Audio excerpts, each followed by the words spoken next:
No job is too big for FRANNie B. Miller. FRANNie. Here comes the trouble. Chapter 1. My best friend Elliot's mom was getting married in 2 weeks. I was going to be the flower girl. If you don't already know about this job, it's very important, indeed. It was one of the best jobs I've ever been offered. It means you're in charge of all the flowers. That's nearly as important as being the actual bride, and that is not an opinion. Even though I am not a very flowerish type of person, I am a very in-charge-ish type of person. This is a for instance of why I couldn't wait for the in-charge-ish part of things to start. And, although it was the first wedding I'd ever been to, I already knew it would be the best wedding I'd ever been to. Elliot hadn't been to a wedding either, and until this morning, he had been excited, too. My mom and I picked him up on the way to school. As soon as he got in the car, I knew something was wrong. He was very pale and had the most worrified expression on his face. He scooted over and whispered to me, "George wants to talk to me after school." His eyeballs were very nervousing. George was going to be Elliot's stepfather. Elliot is my best friend in the world, so I know a lot of very important things about him. One very important thing is he does not like to wait for things to happen. He just wants them to happen. So if someone says they need to talk to him later, his eyeballs begin to nervousify. This is because in the time between, Elliot worries his entire face off. I guess my mom knows this, too, because she looked in the rearview mirror at him and scooched a very small smile up on her face. I'm really smart about scooched up, very small smile faces. What do you think George wants to talk to me about? Elliot whisper asked. I don't know, but I don't think it's anything bad, I told him. Shoo, he said, and then nudged his chin toward my mom. He didn't want her to hear any of this. Just in case it turned out to be something very tragical. Maybe he wants to make you a flower boy, I suggested. Elliot crunkled his face up at this. I did not appreciate this crunkle because I was going to be a flower girl. I was very offendified. What if he says I'm not invited to the wedding? Why in the world wide of America would he say that? I asked. Elliot shrugged. When we got to school, we jumped out of the car and waved goodbye to my mom. Elliot was so distractified, he walked down the wrong hall. In science he was my lab partner. We were doing experiments about floating eggs. Everyone had 2 bowls of warm water in front of them. You put in 2 tablespoons of salt, and I'll stir it, I told him, pointing to one of the bowls. What if George changed his mind and doesn't want to marry my mom anymore? Elliot asked, sitting down on a stool, holding the empty measuring spoons. No, my inside guts are telling me that's not right, I told him. I took the spoons from him and scooped out 2 tablespoons of salt and put them in one of the bowls. Then what? What could it be? Elliot cried out. Everyone turned to look at him, which was very embarrassing. His face turned into a pomegranate. That's how red he was. Look, Elliot, I said. One egg is floating, and the other egg sank. Elliot looked at the eggs, but I could tell his eyeballs were not focused on them at all. He was not easy to distractify when he was already distractified. I just don't know what it could be, he said. I didn't either, actually, and as a matter of fact. But I didn't think it was bad. If it was bad, my inside guts would have told me. My inside guts are very smart about feelings. My dad says that it's a waste of aid time to worry about things you can't control, I told Elliot. My dad is really smart about sayings. Why? Elliot wanted to know. Because it's going to happen one way or the other. Worrying isn't going to change a thing, I explained. I guess that makes sense, he said. It does indeed, and very certainly, I told him. After all, my dad was the one who said it, and he is never wrong about a saying. But I'm still worried, he told me. When the end of the day finally got here, Elliot and I went downstairs together. Our mothers were in the hall waiting for us. Where's George? Elliot asked his mom. That's the hello I get? His mom, Julie, asked, pretend offendified. Hi, Mom, where's George? You're all coming to our house to do some wedding preparations, my mom told us. George will meet us there. He wants to talk to you, Elliot's mom said. I know. Elliot groaned and put his hand on his stomach. We got in the car and drove to my house. The closer we got, the worse Elliot looked. I'm sure it will be fine, I told him. Will you come with me when it happens? He asked. I nodded, feeling a lot of pride that he asked. Indeed, and nevertheless, I will, I told him. That is the most official and grown-up way a person can say yes. Chapter 2. The second we walked through the front door, Elliot flung his head all around the place. Where's George? He asked. He's coming soon. Don't worry, Julie said. She and my mom went into the living room to look at Julie's big wedding binder. It was filled with magazine cutouts of wedding cakes and flowers and candles and things. Julie wouldn't show us a picture of the dress because apparently and nevertheless it's bad luck to show the dress to anyone before the wedding day. This is a fact I didn't know about. A fact I did know about was that I was going to be a flower girl and my mom was going to be a bridesmaid. Even though she had the word bride in her job, she was not getting married. Plus and besides, she was already married to my dad. My dad was going to be a groomsman, and even though he had the word groom in his job, he wasn't getting married either. It was all very confusifying, which is a for instance of why kids don't get married. Julie and George's wedding was going to be at an apple orchard. I thought that was a very good idea. Indeed. For one thing, it would smell appleicious. The orchard had a barn part, and that's where we were going to celebrate after the actual getting married part. My mom's job was to help Julie with whatever things she needed. My mom is very helpfulish that way. I stood looking over my mom's shoulder at the book, while Elliot paced back and forth behind me. He sat down, but was jittering his legs so much, he got back up to paceagain.com. Do you know what you two could do while you wait for George? Julie said to us. What? I wanted to know. She pointed to a small cardboard box. You can make the place cards. You have to print very carefully, though. The list of people is on top of all the place cards. Do you want to do that? She asked us. Yes. I cried and raced over to the box. Elliot looked out the window, shrugged, and said, I guess. As soon as we opened the box, the doorbell rang and Elliot raced to get it.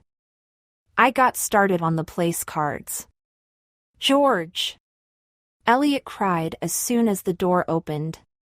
What a nice welcome committee, George said to Elliot. He came in, my mother took his coat, and Elliot stared at him. Is there a place where Elliot and I can talk privately? He asked my smiling mom. Of course. How about in the library? She pointed behind him. Perfect. Elliot, may I borrow you for a minute? Elliot nodded yes and asked, Can FRANNie come? FRANNie will wait right here for you, he said and went to the library. Elliot followed behind, and I stayed in the living room. Now I was the one who was worrified. Why in the world wide of America did it need to be private? I paced back and forth waiting for them to come out. Then I sat down. And jittered my legs. Then I stood up again and paced. Finally, they came out of the room. When I saw Elliot's face, I knew it was good news. George patted me on the head as he passed me in the living room. Well? I asked Elliot. He wants me to be the best man, he told me. Wow. I said. My stomach got a little bit jealousish. I wanted to be the best girl. I was the best at a lot of things. Not anything I could think of right that second, but the feeling in my guts told me I was right. That's very exciting. I know, he said. Elliot smiled, his face all over the place. When we went back into the living room, Elliot jumped up and down in front of his mom, who was also smiling her face off. Guess what? Elliot practically shouted. Julie scrunched her face up into her best let me think face before saying, I give up.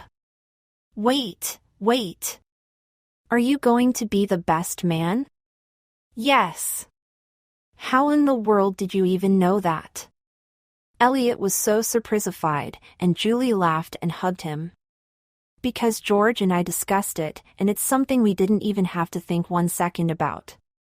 I'm thrilled, Elliot. I couldn't have asked for a better best man.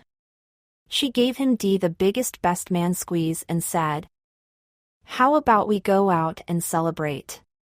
That's when I started jumping up and down, too. Yay! It'd be a good time for us to explain everyone's role at the wedding, too, my mom said. She was very practical-ish. Elliot ran to get George, and we put our jackets on and raced out to the car. It was not every single second we got to go out to eat. This was very exciting, indeed. While we were sitting down at our table waiting for our French fries, Julie told us how a wedding works. First, the Reverend, George, and Elliot will walk out and stand at the altar. Then the groomsmen and the bridesmaids walk down the aisle. Then the flower girl, that's when everyone looked at me and smiled, and I blushed my cheeks off, and then, me and my father, Julie said. I walk out right before you do? I asked. That's right, she said. That is very important, indeed, I announced. It really is. A flower girl is a big job, my mom said. Almost as important as being a bride, I said, nodding yes at myself. Julie, George, and my mom laughed. George said, well, not quite, but it's a very big job. Being the best man is also a very important job, Julie said. We all looked at Elliot, who blushed his face off, too. The biggest, George said. Elliot smiled, but I could see a little bit of worry swim up to his face. Even if my job wasn't the biggest, I still liked everything about it. Except for the dress part. Julie had already picked it out, and when she showed me a picture of it, I had to pretendify that I liked it. If a field of flowers exploded all over a dress, that is a for instance of what it looked like. However, and nevertheless, although I did not appreciate all the flowers, I did appreciate that I got to walk down an aisle. Even if it was really a grassy, apple orchard aisle. I had to do it very slow, too. Unlike when you are a model, which was a job I once had. When you're a model, you have to walk very fastly up and down, and you're only on the stage for 3 seconds. Being a model is a very fast job, so I don't prefer it. I like to be on stage for longer than 3 seconds. Also, flower girls are very important because they come out right before the bride. Chapter 3. The next day, Elliot and I were in the cafeteria eating our lunches, except Elliot had barely even tasted his spaghetti. What's the matter, Elliot? I asked him. Well, he said slowly. You know how I'm the best man at the wedding? I nodded yes, because it was a scientific fact that I did know. The problem is that I don't know exactly what that means, he admitted. It was a very good thing that I was his friend. It's easy, I told him. You just have to be the best at everything and make sure nothing goes wrong. That's when his eyeballs almost fell into his spaghetti. I don't know how to do that, he said. Sure, you do. I told him. I do? He asked. Well, I don't know for a scientific fact, but it doesn't seem so hard to me, I said. But I don't even know what I'm supposed to be the best at. Elliot said, getting very frustrated. This was very trickish. Since I had never been to a wedding before, I wasn't really sure either. Well, let's see. There's the job of best dancer. The job of best aisle walker downer. The best eater of the Eid cake, the best maker of speeches, the best at not laughing at the wrong times. Also, you have to make sure that nothing goes wrong. That's part of being the best man. Elliot looked a little bit green. It's not a big deal, Elliot. I can help you. You just have to make sure that everyone shows up and that the band remembers all their songs. That the tool cake is delicious. That the flowers don't die. That it's a sunny day. That there are enough seats for everyone. Stuff like that, I said. But I don't know how to do any of that, FRANNie. I just don't know how. Elliot was starting to really freak out now. I could tell because he pushed his plate of spaghetti away. I'll help you. I offered. You will? Yes. I'll be the wedding planner. I told him. What's that? He asked. Someone who plans weddings. I answered.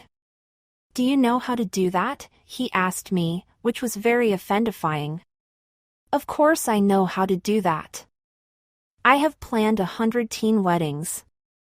I cried. You have? He asked. Well, not in real life, but I could have if 100 teen people had asked me to, I explained. When can you start? Right now. I answered. Great, he said, unzipping his Gen backpack and pulling out a piece of loose-leaf paper and a pen. It turns out that being a wedding planner is not as easy as it looks. There is a lot of work to do. Let's write down everything that happens at a wedding, Elliot said. Okay, I agreed. Since neither of us had ever been to a wedding, we were both a little stumpified. There is a dress, I said, writing it down. There's a ring, Elliot said. And a cake. People make speeches, I said. A band plays, Elliot said. People are in the wedding, up in the front, I said, writing that down, too. Our friend Elizabeth came over and sat down. What are you doing? She asked. Planning a wedding, I said. Oh, I just love weddings, she said. My favorite is the vows part. Elliot and I looked at each other, and I wrote down the word vows. Is this for your mom's wedding? Elizabeth asked. Elliot nodded. Did she have a bridal shower? Elizabeth asked Elliot. I don't know, he said. I suppose so. He looked at me for the answer, but I had no idea what the answer was because I had no idea what she was talking about. What made a shower a bridal shower and not just a regular shower?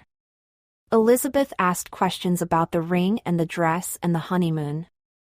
I wrote down honeymoon. I did not know there was so much to a wedding. I was writing down words as fastly as I could to keep up with Elizabeth. I tried to close my brain off so Elliot couldn't read my brain. I did not want him to read how worrified I was getting.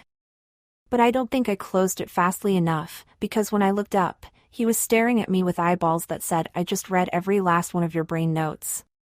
It is not an opinion that being the best at everything is harder than it looks.